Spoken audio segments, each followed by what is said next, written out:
In 2014, I quit my job as a CPA in Italy and I moved to the United States to improve my English. This is how my entrepreneurial journey started, and since then, I've been focusing on growing myself to grow my business. In this podcast, I just want to create a collection of all the lessons that I learned through my mistakes and the success that came from the wins, going through all the stories, the fun facts, and the anecdotes that I've been experiencing through this journey. My name is Cristina, and let's start collecting picture memories. I don't know how many times I've heard that Italian food is not healthy, that Italian food is just pizza and pasta.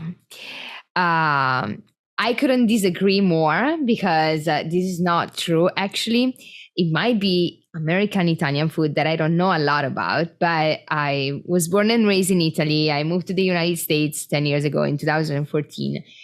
And actually, I grew up eating pasta only on Friday, only once a week, because now I'm more of a pasta lover, but growing up, I didn't like meat. I didn't like pasta at all, basically. And it was my dad who wanted to have pasta on Friday. And actually it was not even pasta. It was spaghetti number 7 from Barilla with tomato sauce.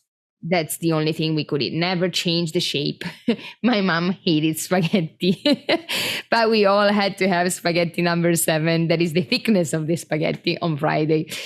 And for the rest of the week, we were eating a lot of meat.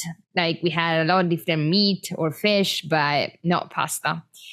And the reason actually why I decided to call my business Healthy Italia is because I was trying to change this conception that people have about Italian food and give a little bit of education behind of our culture about food. The best way for me to define Italian food is that a little bit of everything. That a little bit has a lot to do with my the beginning of my experience with the retail store that I opened here in the United States, because we started to import the jars of sauce that had like a small size. I think it was 250 grams of sauce. I don't know in ounces. And it was supposed to be enough for 4 people. But when people started to shop in the store, they were buying a bag of pasta and 4 jars of sauce. And I'm like, no. Guys, I mean, against my interest, because I should be here selling you anything and tell you that you need it for half a person, but I can't do that. I tell, no. It's because the quality of the ingredients is made with, it's much higher compared to what you're used to. So you don't need to add that much sauce to your pasta. And you don't have to have sauce with pasta. Somebody just recently told me, no, Cristina, we're used to have soup with a little bit of noodles in it. And to me, it's like, oh, you just need enough sauce to put on your pasta, and you don't need like jars of sauce to pile it. Because if the flavor is there, you don't need that much. It would be overwhelming and wasting a lot of it. So that was the first lesson I learned, like the tradition and like habits that people have around food. A lot of sauce.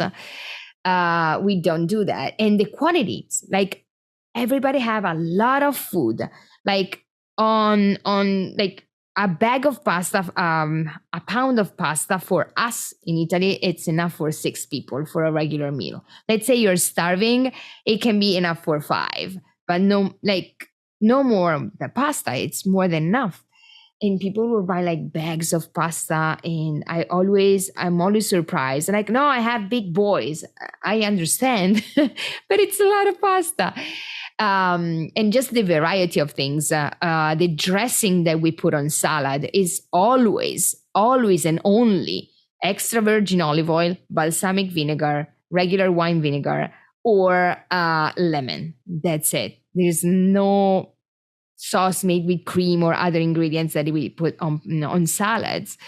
And that's also a big deal about condiments that are very light to what we have compared to what you have over here, guys. So I learned a lot since I've been living in the United States about American culture around food. And I'm trying to explain to people that then they come to the store and they say, how the hell do you stay so skinny and you have this business? It's because of the quantity and how much you eat and what you eat. Like the olive oil that we have here is directly imported for very small producers. So we know what they use to make the olive oil. They just use the best quality of olives that they have. They grow in themselves. So you need to know where you source your ingredients and what you're eating if you want to stay healthy. It's not that pasta is bad for you. And the other thing, like, living in this country, everybody looks for protein. Like, it drove me crazy at the beginning. Like, where is the protein? And people were picking the menu for private events, and they were picking risotto, they were picking pasta, and they would say like, oh, can I add some protein to risotto? And I'm like, no, there's no chicken in risotto. You either have chicken as a second course, that we were saying in Italy, but the risotto is just with vegetables, with saffron, with tomato sauce, with cheese, but we don't put any protein in it. And but people were always looking for protein anywhere. What we do growing up, we balance the amount of protein and carbs and fat that we have by alternating what we eat every day. This is actually at least how I grew up eating. We have maybe meat with a little bit of side vegetables. Here, when I still see gnocchi as a side, pasta as a side, risotto as a side, I just can't. I can't, because for us, it's just the meal. It's like your main course or your only course is going to be pasta or gnocchi or risotto. And then if you want, you get a protein as a second course. Or if you just eat one today at lunch, you're going to eat pasta, and at dinner, you're going to have some protein. And tomorrow, you're going to have some protein for lunch, and you're going to have some carbs for dinner. I don't know. We alternate, and this is how we balance. And I find it, I mean, personally, culturally, I grew up there, so to me it makes a lot of sense.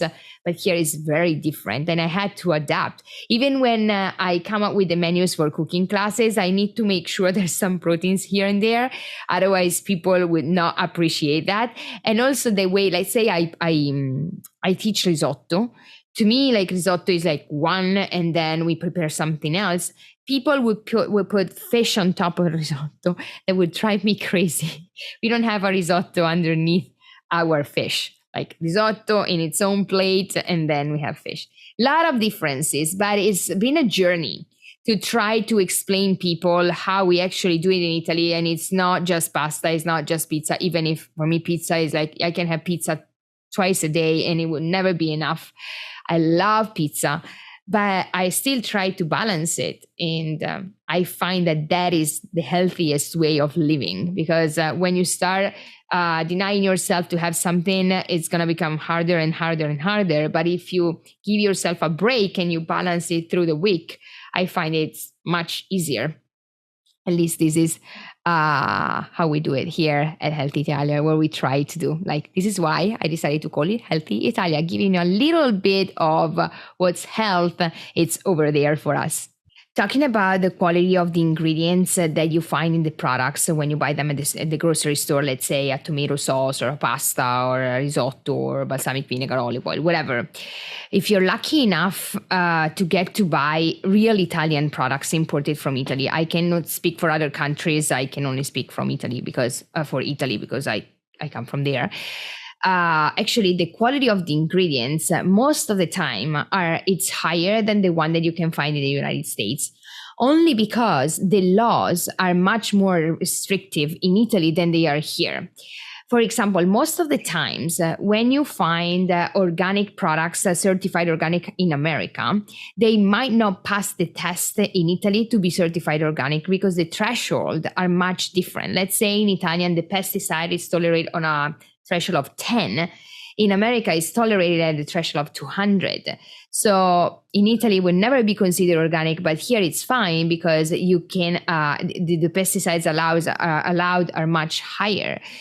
That's why I'm like I feel like I'm super lucky to be able to eat most of the Italian products. So when I cook, I can't get fresh vegetables from Italy. I can get meat from Italy. And I try to avoid meat in general here because I don't feel safe enough to eat it. But talking about pasta made in the United States and made in Italy is completely different because of particular element that is contained there that is called glyphosate, that in Italy is not tolerated and here it is tolerated, and what makes you sick.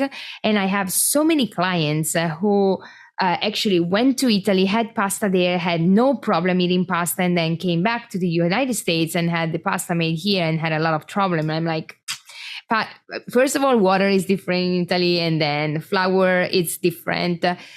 Everything is different. So if you can, just try to eat fresh and clean ingredients. Doesn't matter if they are not from Italy, but the quality of the ingredients you cook with makes a huge, huge difference for your health.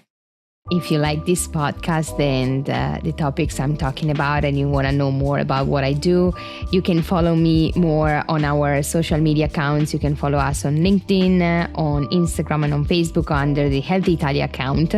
I'm not very active on social media on my personal account, so you won't find that much. But you can see me on the Healthy Italia account. So it will be wonderful to meet you there. And if you find that what I'm talking about it could be helpful for anybody, you're more than welcome to share the podcast with your friends or whoever you think might benefit from it. Thank you so much. It means the world to me.